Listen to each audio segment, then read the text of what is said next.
only one podcast, and may it be the Princess of the Universe. Hi, folks, I'm Matt, and with me is not Bruce. Yeah, I decided to have an intelligent conversation today, and so Bruce is out. Actually, Bruce got called into work, and he is very, very upset because my guest here is a comic book writer, and a lot of you Star Wars fans are going to know this guy. It is Matthew Rosenberg. Matthew, thank you for joining us today. Thanks so much for having me.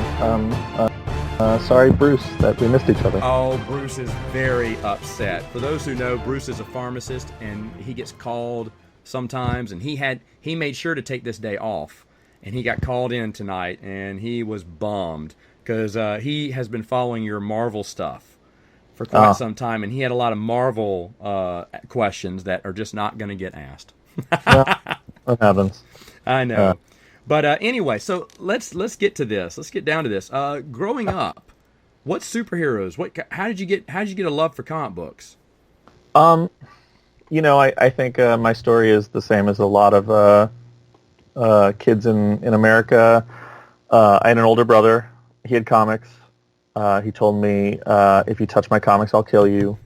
And then he would go out, and I would go into his room and read all his comics.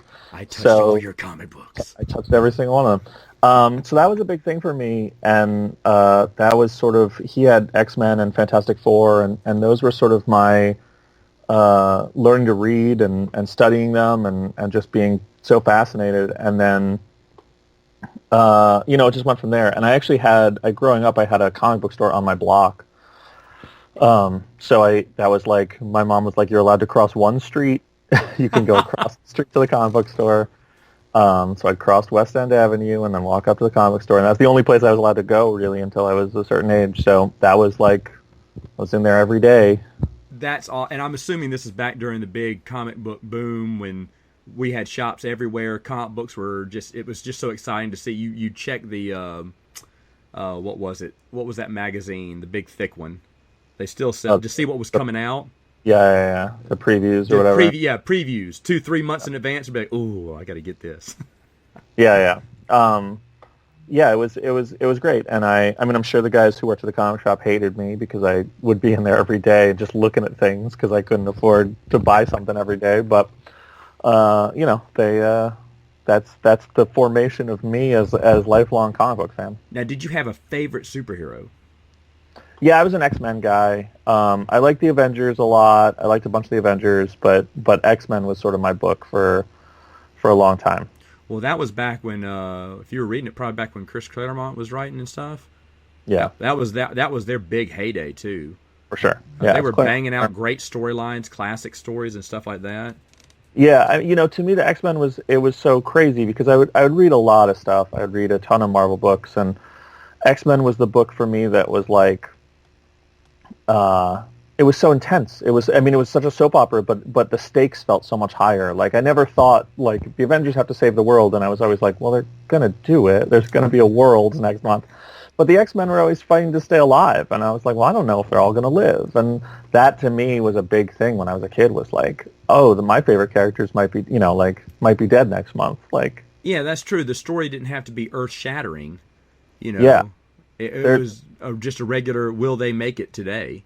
Yeah, their stories were a lot smaller and more personal in a lot of ways. And they had, more of that soap opera feel and more of that downtime feel. Like, they were in school and they were training and they were going on dates and going into town. And, it just something about it just really spoke to me. And so that was always my book, for sure. But I read a ton of stuff. And, luckily my brother read X-Men, so I had a big stack of X-Men that eventually he was like, you like these more than I do, and I inherited them, so. Oh, wow, that's awesome. But that was a great day.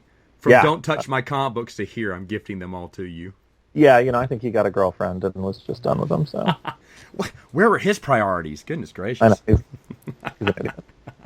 All right, so how did you get into the comic book industry?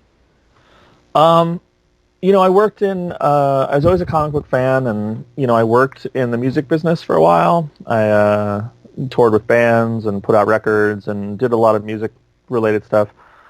And the music business is a terrible business. It's really sort of soul-crushing and unpleasant. And I realized that I was just, like, starting to hate music. And I was like, I have to get out of this. Like I'm not going to get rich doing this. I'm not getting health insurance. I'm not getting the things you want out of a job. And so I'm supposed to be here because I love it, and I'm starting to hate it. And so I was like, well, what else can I do? And the only other thing I liked as much as music, the only two of the things I liked were comics and Star Wars. And actually, my first thing that I tried to do, I was like, well, because I didn't know anybody who made comics. I didn't know anything. I'd never met comic creators. I didn't know anyone. And so, but I knew writers. Both my parents were writers, and I was like, well,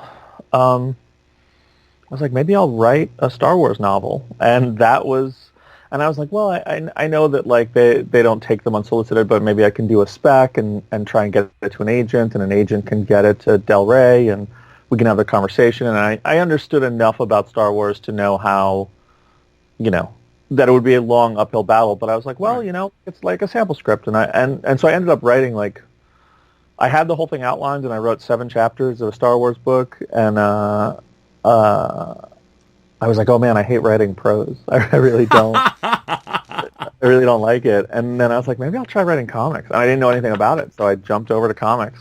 Because I loved Star Wars and I loved comics. And I was like, well, they make Star Wars comics, and I like all these other comics too, so I'm going to try that. And that's where I am. You make this sound so friggin' easy. Oh my gosh. So what was the book about? Can you tell me that? Well, the funny thing is that all of the best. I was at Lucasfilm a month and a half ago, and I was sort of telling them this. I was like, all the things in the book that were cool are things that later were in Rogue One, but done much better. So I basically made terrible Rogue One, but it was about after Episode 4, it was about a team that was trying to sort of sum up support for the rebellion on a planet that was like just introduced into the Empire.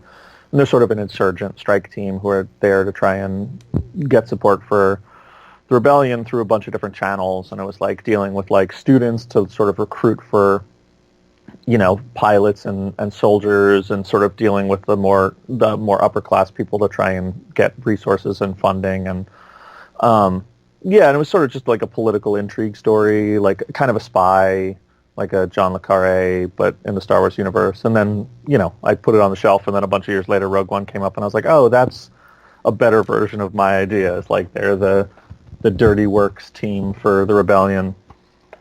Stealing the Death Star plans is much cooler than what I had thought of. Awesome, though. So you read Star Wars books growing up? Oh, yeah, for sure. Wow, okay. I'm a huge Rogue Squadron fan. Oh, wow. Yeah, Michael Stackpole, Aaron Alston. Yeah, unreal. Those are some of my favorite books. Unbelievable. I actually got to talk to Stackpole a couple of times, and he is just an incredible person to talk awesome. to. He just has so much knowledge and everything about just the writing industry. So sure, yeah. Really awesome. But yeah, those were awesome books. Yeah, great books. I read everything, and I was a big comics fan. The Marvel Star Wars books were the first books that because my brother had X-Men books that he gave me, so when I started having an allowance and money, they were before my time, but I was like, the Star Wars books are what I collected. It's the first book that I ever would go around and dig through bins and try and get every one. That was the original Marvel run? Yeah, I got the whole thing from when I was a kid. Wow. I go to Comic-Cons and, just ship through their boxes, loose boxes, and... Yeah, just had a little checklist. You had the checklist, the old checklist. Yeah. Man, that's old school, man. I used to have that too. Yeah. Crossing out the ones you need, crossing out the ones you had, asking specifically, do you have issue 88? And they're like, I don't know, kid. Check the box. Yeah, you got to look in the box, dude. You think I know what's all in that box? Go ahead. Yeah, that was it. That was it for me. That was my first. That was my first book. Was like that I hunted. Like I was reading X-Men, but like my brother had a ton of X-Men, and so for me, I wanted my own thing, and I was like, well, it's going to be Star Wars because that's my favorite. So yeah, it was that, and then I sort of transitioned to the movies and the Dark Horse books and stuff when those were coming out. Now go ahead. Yeah, that was it. You've written. I was going to say that you've written a lot of Marvel stuff. Yes. I mean, so basically, you're almost living. You are living the dream here. What does your brother say about this? My brother takes no credit. I mean, he's very proud of me, and he's very happy. But I told that story once about the books on a podcast, and he was like, "That's not true." And I was like, "No, it definitely is true." And he was like, "That never happened." And I was like, "Yes, it did." And he was like, "I didn't have that many books." And I was like, "I can show you what you had because I have them in a separate box." And like I brought out a box. I was like, "This is your comic collection from when you were a kid." And he was like looking at it. He was like, "No." And then he was like looking at all the issues. I was like, "Oh, yeah, I remember this." And I was like, "Yeah." Man, that must have been some girl Yeah. to have him forget about his collection. Yeah. I mean, he was a little kid too. He's only 4 years older than me, so he was pretty young himself. But So, of course, I collected Star Wars comic books too, and I started around Dark Empire. And sure. I remember I had the first issues, and they were kind of expensive back in the day. And my brother said, "You know what? I want to read that series. Do you have it?" I was like, I begrudgingly gave it to him. Now, we were in college by then. And so I said, "Well, I guess I'll let you have it." Well, the doofus puts it on top of the car. He's driving on, forgets to take it off the car, backs out. Comic books go scattering everywhere. He drives over them because he didn't even think that he didn't even see it. Then other cars are driving over him. I came out to the parking lot later on that night to get something out of my car, saw a comic book, and I was like, "What happened to that?" And I realized they were all mine. Oh. Run over, beat up, torn. Oh, Nightmare. man. I wanted to kill him. It's not great. It's So not great. I had to buy the trade paperback because it was cheaper than trying to get the single issues. Sure, yeah. I Getting was so those upset. getting those back issues is brutal now. Every once in a while, I'm like, I want to get all the Dark Horse books. Like, I have them all collected, but I'm always like, I want to get them in single issues, and then I'm like, no, I don't want to do that. Too hard now. Too hard now. Okay, so I was getting to this. You've written a lot of superheroes so far. Do you have a favorite one that you've written for? I mean, is it X-Men? I'm guessing. Yeah, I mean, I loved writing X-Men, and I wrote a bunch of X-Men. I wrote Phoenix Resurrection and Multiple Man, New Mutants, and Astonishing X-Men and Uncanny X-Men. So I've written a lot of X-Men universe stuff, which I'm really, when I started writing comics, it was sort of a like, like you say to the kid on the baseball field when he's 11, like, what do you want to do? And he's like, I want to play for the Yankees. It was like my playing for the Yankees. I'm a Mets guy, technically, if you must know, but there you go. I am too a Mets fan. There you go. I am a huge Mets fan. Go ahead. Well, yeah, but you have to say Yankees because the Mets is the underdog team, and that's sort of the American. Well, sure, 100%.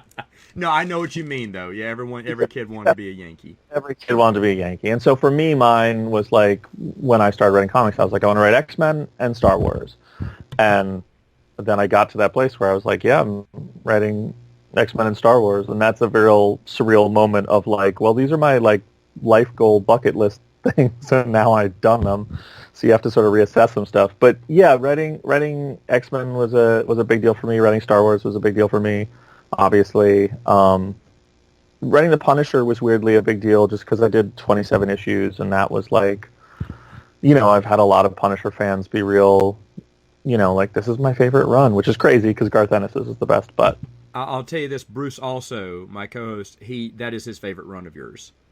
Oh, yeah. He wanted to talk about The Punisher because he thought that was a great storyline you did. Well, thank you, Bruce. Whatever. Yeah, I mean, whatever. If it was so great, you wouldn't have gone to work. Yeah, that's right. That's true. That's true. Anyway, but whatever. Yeah, so like the Punisher has a sort of special place in my heart because it's a character I loved when I was a kid, and to do a run that really connects with people on that level is like a sort of intense, overwhelming feeling. But yeah, I mean, those are the big three for me: is Star Wars, X-Men, and Punisher. And obviously, it's got to feel good when the fans say, "Hey, you nailed this. You got the character down right. You did. This was a good story. You connected to the character." Yeah, I mean, I there's especially in Marvel, there's a sort of like there's a breed of fan and there's a group of fan who do a sort of like are you one of us kind of test, and I it's funny because there's every once in a while I'll get challenged on that, and people who know me well are kind of like, you're really picking the wrong guy. Like I've my comic collection is a storage bin and an apartment full, and it's I'm in the comic shop every Wednesday, and worked in a comic shop, worked at a publisher. Like I've done it. I just love these characters. And so yes, when someone who is a lifelong, the guy with the X-Men tattoo, or the guy with the Punisher tattoo, or the girl with the Star Wars tattoo comes up and is like, this meant a lot to me. It's a great feeling. It's super wonderful. And I feel that writers are getting a lot more credit for their stories back in the day, because I remember we were talking about the 90s, which had all these up-and-coming artists that became legendary. Sure. And for me, as a kid collecting, I was more into the artist than I was the writer. And only years later did I realize the reason I like the story so much is because of the writing. Oh, yeah, 100%. But back as a kid, I was like, oh, who's doing this one? Jim Lee, I'm getting it. Yeah, but is he writing it? Who's writing it? That's why it was so good. And you're thinking, man, that wasn't as good. Why? What? Because it's the writer. Sure, yeah. You can tell there's a huge difference. Oh, go ahead. Well, I was just gonna say I was the same way. That I was like, oh, Todd McFarlane drawing this, like, oh, I have to have it. Is so, who's doing this? Like John Byrne, like, oh, I have to have it. And it wasn't until I was older that I was like, oh, Mark Grunwald wrote this. Like, I'm going to read everything Mark Grunwald writes. He's amazing. And it's a real. I think that's a learning thing, though. Like, your first introduction to a comic is the visual, and you fall in love with that, and then. For some people, the love stops there, and some people learn to appreciate other aspects. Oh, and there's still some people who follow artists around, of course, deadly. But I think writers get even more credit than what they did back then, because even younger readers are looking for those particular writers. It just feels like the writer was usually back in my day, and all my friends, we never really talked about who was writing what. We talked about who was drawing what, because like you said, we were very visual, and comic books are very visual. But now I can hear people talking about the writer and the artist. On a more equal platform, because people are just kind of, even smaller kids are just kind of realizing, oh yeah, I really like this guy who writes the stories, Yeah, and I think it's funny because it now goes, now that I see it more, it goes the other way too, where people are like, well, you made this book great, and ignore the artist, and I have to be like, no, the art, like he this person made the book great, like they just took my script and really. Oh yeah, I'm not downplaying artists, any comic book artists out there. I'm not downplaying you. You've always been rock stars of these people. But it is true now that you're thinking, oh, well, the art does help out, even cover art. Heck, I talked to Dave Dorman, and Dave Dorman, he has one job to make to sell comic books, and how he sells it is through his cover art. Sure. Yeah. You'll buy it because you look at it and go, wow, that looks amazing. If you remember the X-Wing Rogue Squadron comic book series, one of the most beautiful covers, as actually the first issue, with Wedge and the X-Wings flying in the background. I was like, holy cow, you just see that cover, you're like, whoa. So definitely comic books are always going to be a visual thing, but it's also the writer behind it that's just, like I said, I think that's just more and more people are discovering that. Yeah. You always had your hardcore fan who knew, hey, so-and-so's writing this is going to be a good one. Alan Moore's writing whatever, that's going to be good. Yeah, of course. I think it's it's at its best, and the industry's at its best when there's a sort of a healthy appreciation for what everyone does. But it's nice. I also think there's sort of a as someone like me who just like loves comics, and I buy books when certain artists are on them without checking who's writing them, just because I love the art. But also, a writer tends to do a lot more than an artist. An artist is lucky if they can do a book a month, and a writer is doing 3, 4, 5. Right. So it's like. You can sort of get to know a writer quicker. You can sort of fall in love with their work faster, and there's sort of a closer relationship in some way just because you're with a writer more often. So it's an interesting dynamic between the fan and the different creative parts. That's true. That's true. So is there a superhero you haven't written for yet that you're like, that's still on my bucket list? I mean, I've written a lot of the Marvel folks in, a page or an issue where, they pop by. Writing more Daredevil is something that I would love to do. He's a favorite of mine. Moon Knight is someone I love. And shut up. Yeah, I just love Moon Knight and would love to do more with Moon Knight. I think there's a lot of closet Moon. I'm a Moon Knight fan. I just don't know. There's not many people who can write him properly.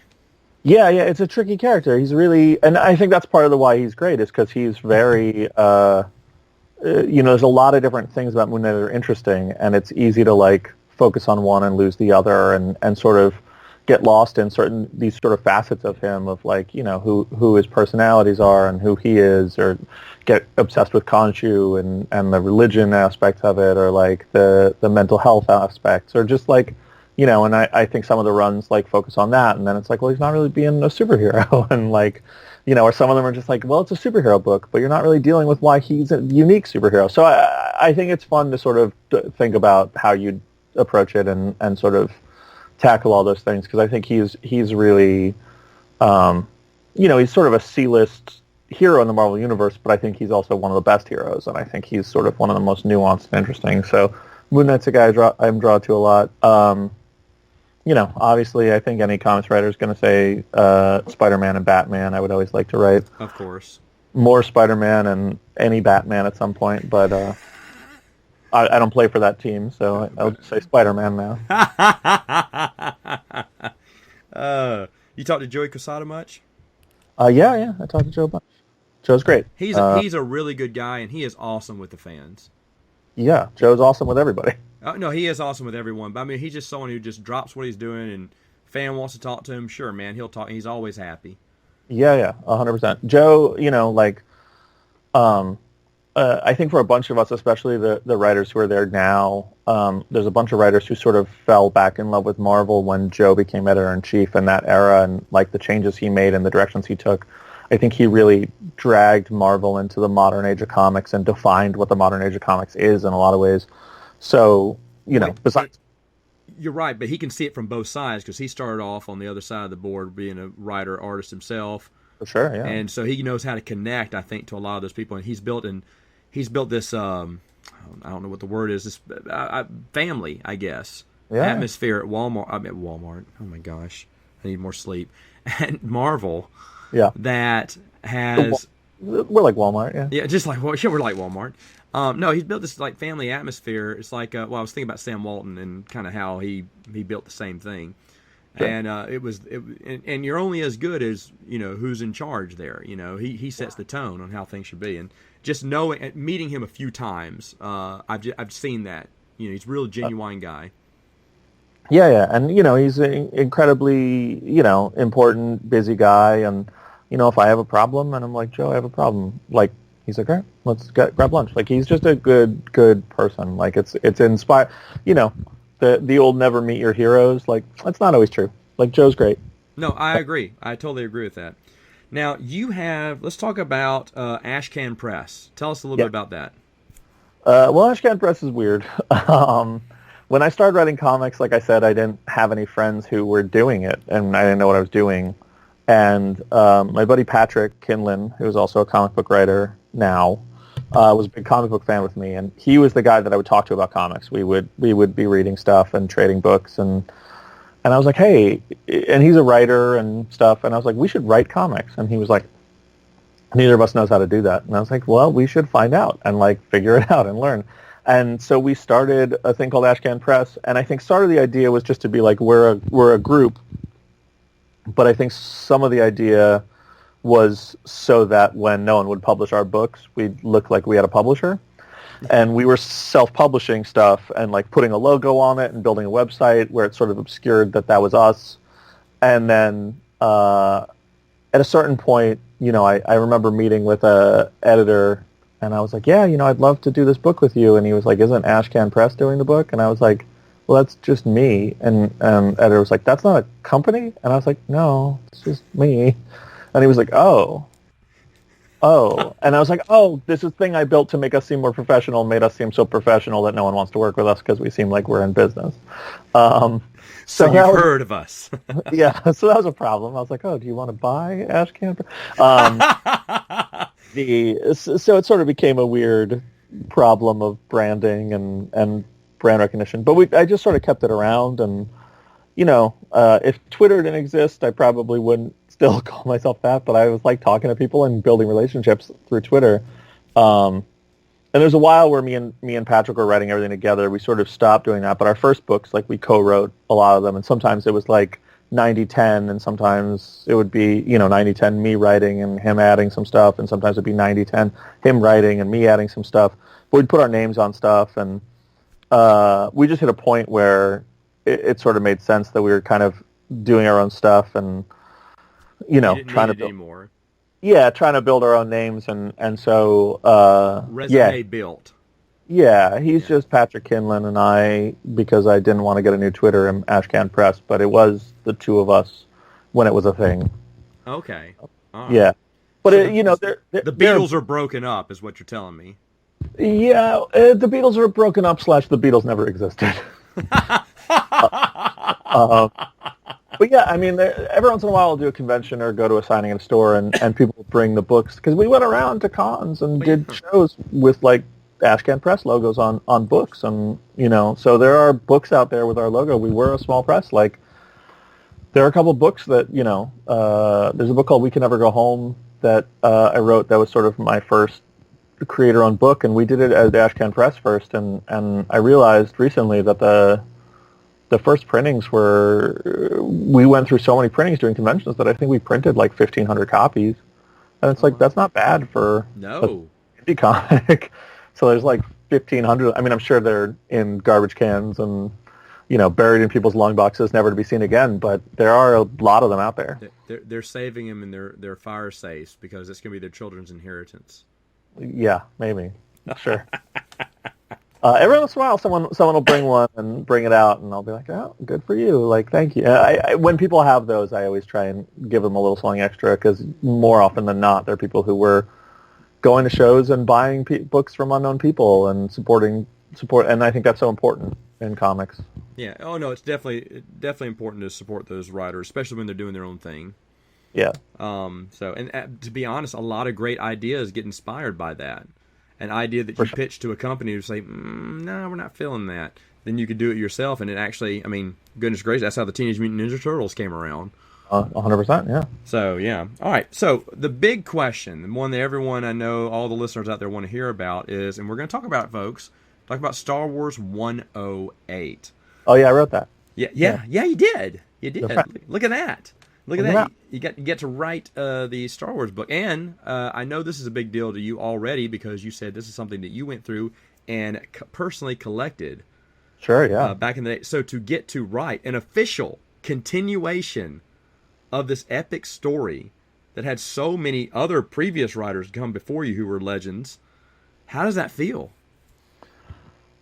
Awesome. I mean, it's I don't really have words for it. It was, I know, Marvel's a small company. Like it's a huge corporation, but in terms of like editorial and all that, there's, a handful of editors. And so, you know everybody. And I used to go in and I'd have meetings for, Punisher and X-Men and Inhuman stuff and all these different things that I was working on. And I would always go by the Star Wars office and just be like, hi guys, how you doing? And it was Jordan White and Heather Antos were the Star Wars editors at the time. And I would always just be like, anything you need, like you need a one-shot, you need anything, like let me know. And Jordan and Heather are awesome, and I love them dearly, and great. They were great keepers of the Star Wars flame for a long time. And I remember Heather once was like, if you want to write a Star Wars comic, she's like, what would you want to write? And I jokingly was like, I want to write a 12-issue like podcast, like I want to write a pod racer, 12-issue pod racer series. I was like, that's all just one race, like from every different perspective. And Heather was like, if you've got to do that, you're going to have to name all the pod racers in the Boon to Eve Classic. And so I started naming them all, and she was like, oh my God, I was joking. I was like, oh, I'm sorry. But they were always sort of trying to keep an eye out and look for me to do things, but there was nothing, there's a lot of great writers on Star Wars, and there was sort of never a fit. Right. And then there was a shakeup at Marvel. They shuffled some people around, and Jordan went over to the X-Men office and became my X-Men editor. And Mark Paniccia, who was my X-Men editor, went to Star Wars. And the day he went to Star Wars, I called him, and I was like, hey, Mark, congrats. Like, that's awesome. And he was like, do you really think it is? And I was like, yes. Like, my two favorite things are X-Men and Star Wars. Like, yes, I think it's awesome. And he was like, oh, well, thank you then. And like a week later, he was like, hey, let's grab lunch. And I was like, oh, going to lunch with Mark. And we went to lunch, and he was like, what would you want to do? And I threw out some ideas, and he was like, oh, that's cool.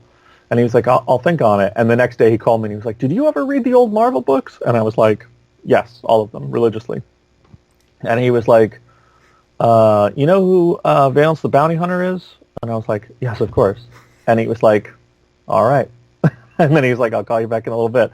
And that was it. And he called me back and he was like, all right, so... At that point, you're putting on your Mets jersey, warming up your glove. Like, anything can happen at this point now. Yeah, I knew that, like, they're not really doing the Legend stuff. They're not doing the expanded universe stuff. So I was kind of like, what? Where's this? Why would he ask me? Yeah.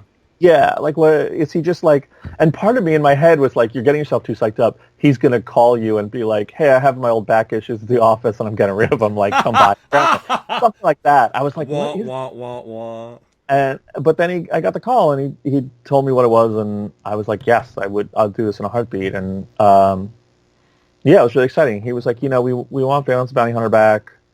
We want to do a story where he comes back to keep him in people's minds. And then he was like, that there's a story in issue 50 that we sort of want to touch upon. And that was it. That was my marching orders, was like, think about issue 50. And I was like, okay. I went and dug it out and was like, oh, yeah, I remember this, the Crimson Forever. And was there any arm pumping or yeehawing or this is pod racing? Was there anything like super exciting that came out of your mouth after this call? I think I try and be super professional, and I do a weird thing where I'm kind of like, I overcompensate too much, where I sound unenthusiastic about stuff, where I'm like, okay, cool. Like when I'm like, but I'm nervously like pacing back and forth in my house on my cell phone, just like talking and like sweating and like, like just jittery. But because I don't want to sound like just a kid they just grabbed off the street to be like, you're going to space or whatever, I have to like, I'm just like, okay, yeah, I think I could do that. And I think I kick myself because sometimes I'm like, I don't let on to them how much a lot of this stuff means to me.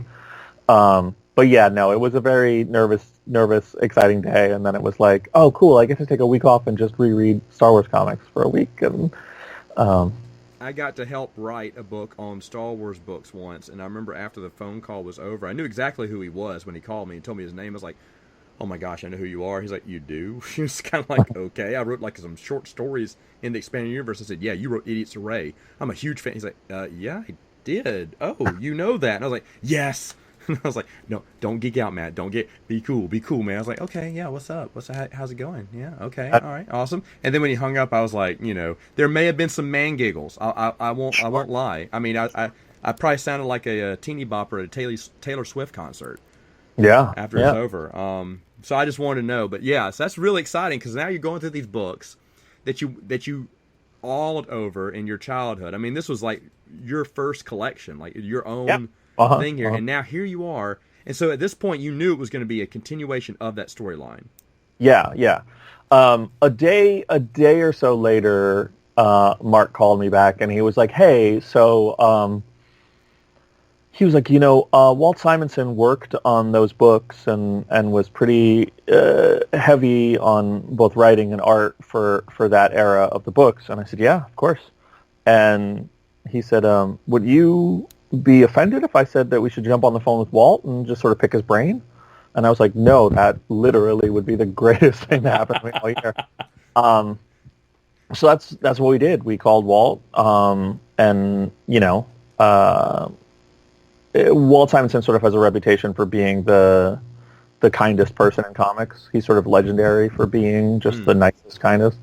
And I knew that going into the call, and then it was above and beyond. Like, he was just so great and just like such a great person to talk to. And, he was just telling stories about the original stuff and how it worked, and some behind the scenes stuff, and then talking about aliens and talking about like, Close Encounters of the, like... And you're just soaking it all up.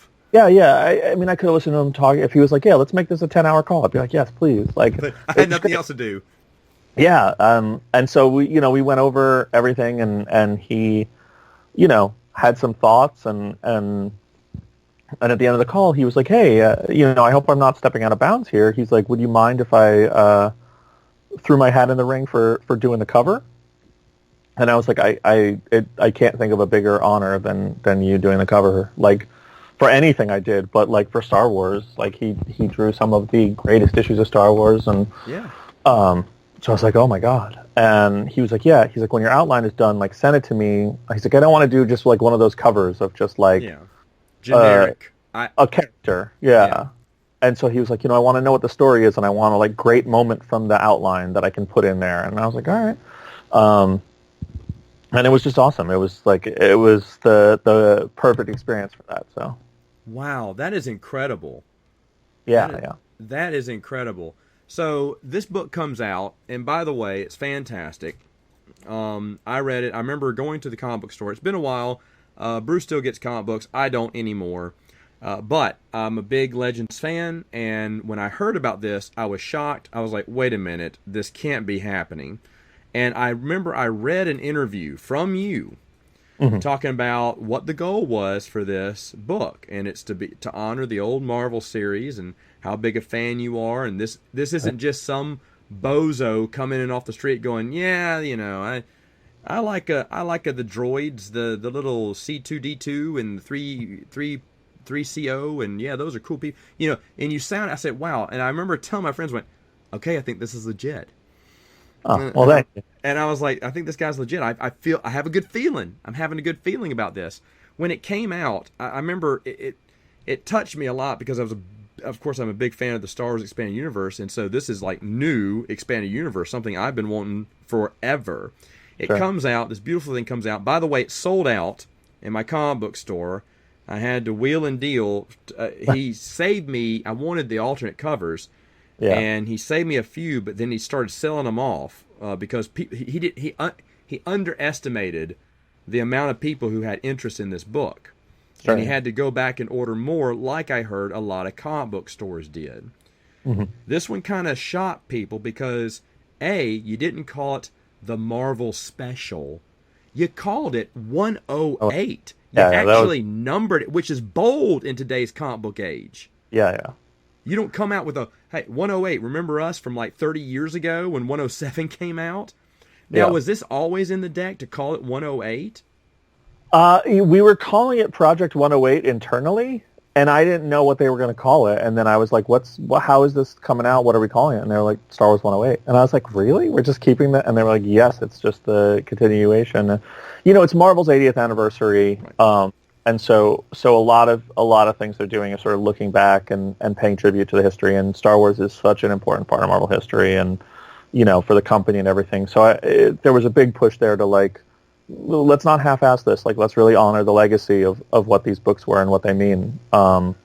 So yeah, people at Marvel took it very seriously, and so the 108 thing, like, yeah, we could have called it Star Wars Marvel Special #1 and sold a bunch, but I think there was a big push, and I think Lucasfilm wanted the same thing of just like, this is a tribute to something, and that people don't get anymore. Like, let's really make sure that they understand that it's that. So. And that's exactly what it was. And you could tell, and this is how I was just really impressed by your writing here, because not only did this feel true, I did a review on 107. I said it's sad because it felt like it didn't feel like a proper ending to the series. Sure. And to Mary Jo Johnson's credit, they just told her out of the blue, hey, guess what? You canceled. Now we're moving on. So she really didn't have a chance to do it. And you could tell in the storyline. This one picks up the story and gives us a much better end, even though it's still not the end, in my opinion. It gives us still a better ending.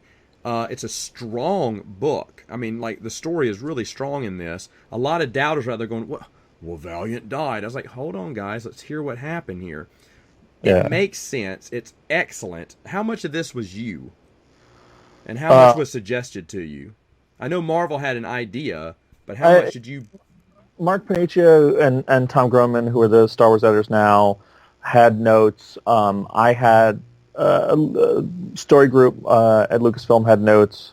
I think CB, the editor-in-chief, who's a big huge Star Wars fan, had some notes. But and obviously Walt Simonson had some thoughts and some ideas. But I don't.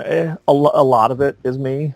Like, I don't want to overstep and discredit anyone or anything, but a whole lot of it is me for sure. I'm What?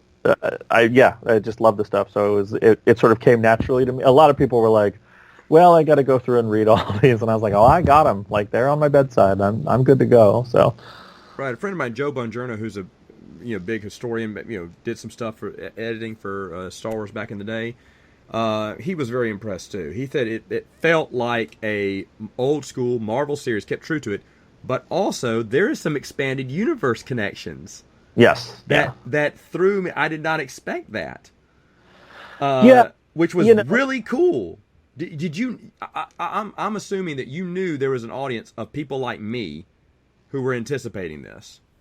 Yeah, I mean, I think when you think about the place of Marvel, Star Wars, it's a weird thing because it's not the expanded universe. It's not the canon that was. It's a different canon than what we had and what we have. So it's a sort of third iteration of Star Wars in a weird way. And I think me, like a lot of fans, spent a lot of time, especially people who grew up on the Marvel books, trying to connect everything, trying to piece things together, and like, why would this be like this, and how could the Rogue Squadron books exist in the Star Wars comics universe, and how could a Jackson type character exist in these not in with Thrawn or whatever it is.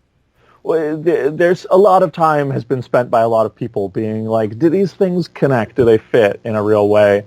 And so, I wanted to make sure there are little like winks and nods to be like, yeah, they connect more than you think. Like there's a world where these things are all together. And so, yeah, we didn't do anything too heavy that would contradict, we made sure not to contradict the Marvel books, but we made sure that there were winks and nods. A couple people taking screenshots and sending it to me and being like, is this what I think it is? Or like, This is my next question, because I got a lot of this. People want me to ask you, is that Mara Jade?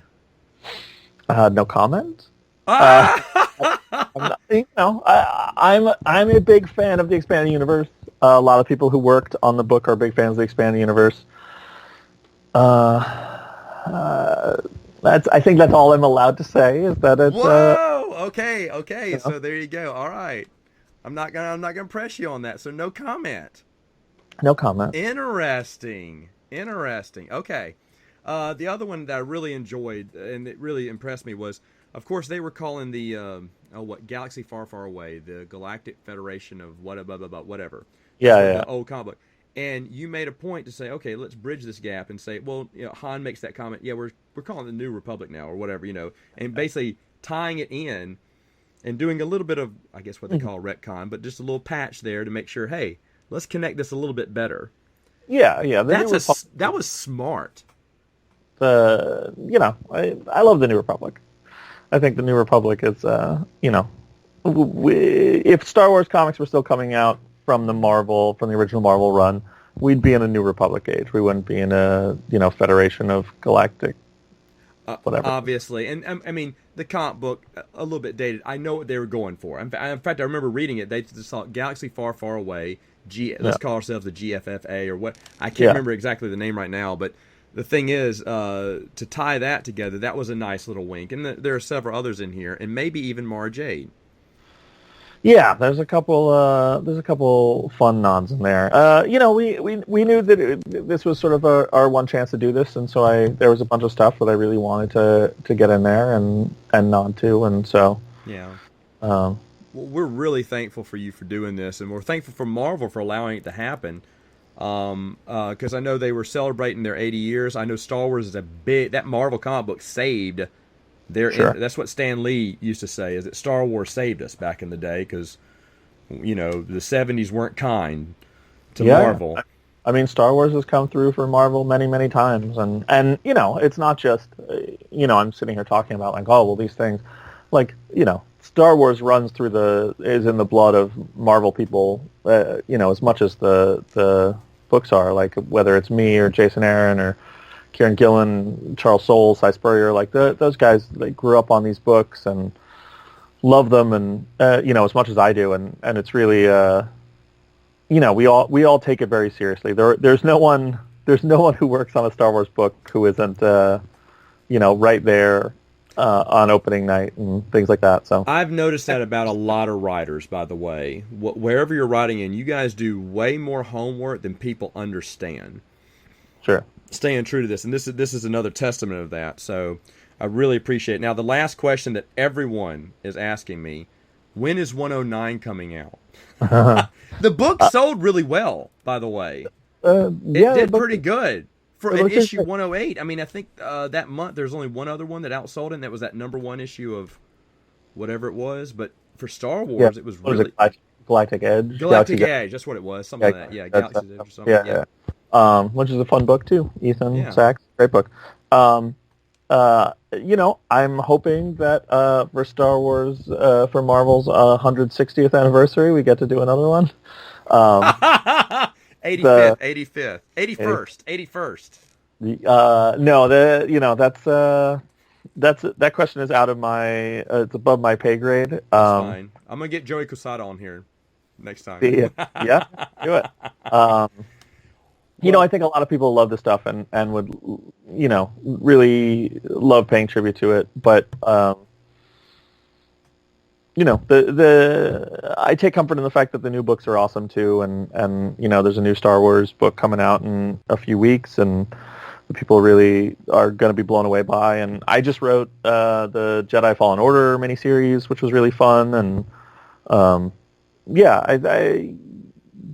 I can't tell you when there'll be more original Marvel continuity, if there'll ever be more. I'm glad that people enjoyed it. But you wouldn't be opposed if they called you up and said, "You interested in 109?" You jump on this. Anything they call me and ask me about Star Wars, I'll do. There you go. Sort of my rule. There you go. That's right. Okay. Well, go ahead. Pitch. What do you have coming out? Pitch Twitter. Pitch everything for you real quick. Sure. Yeah. I'm finishing up the Annihilation event that I spearheaded, which is the big Marvel Cosmic sequel to one of the best events Marvel's ever done, the original Annihilation. I'm doing Annihilation Scourge, which is Silver Surfer and Nova and Beta Ray Bill and the Fantastic Four in a war to save a universe. So that wraps next week, but it's a weekly book, so if you missed any of it, most of the issues should still be on your comic book shelf. You don't need to know a lot to jump into that. And then January 1st, I'm taking over Hawkeye. There's a new Hawkeye book, Hawkeye Freefall #1. Me and Otto Schmidt. I'm really excited about that. It's a big deal for me. I love the character, and really just getting the chance to play with him is great. And then Jedi Fallen Order just wrapped, so the trade paperback will be out early next year. And people have been really enthusiastic about that, and now that people are playing the game, seeing how we tied into the game is very fun. And that was a weird one because it was like you're not really using a lot of people from the movies or the universe. Like they wanted the game characters, and that's sort of a fun, freeing thing because it's like I don't have to account for Luke or Vader or Kylo Ren or anybody. I was like, Yoda shows up for a few pages, Mace Windu shows up, a couple other people show up, but mostly it's like new Jedi you don't know, and that's really fun for me. That's sort of a childhood dream to get to play with them and create some new Jedi and some new stuff. And Timothy Zahn always called it playing in your own sandbox. You basically got your own little sandbox to play in. With yeah. 100%. And so I'm really excited about that, and for people to be reading that now, that's a thrill. And yeah, that's about all I can talk about. Right. And where can they check you out on Twitter? It's Ashcan Press, ASHCANPRESS. Okay. Ashcan Press. All right, so guys, give them a look up. Matthew, thank you so much for coming on. Really fun. We have to do this again, man. Yeah. Thanks. This was a blast. I had a great time. Awesome. All right, folks. We'll see you next time on Princes of the Universe.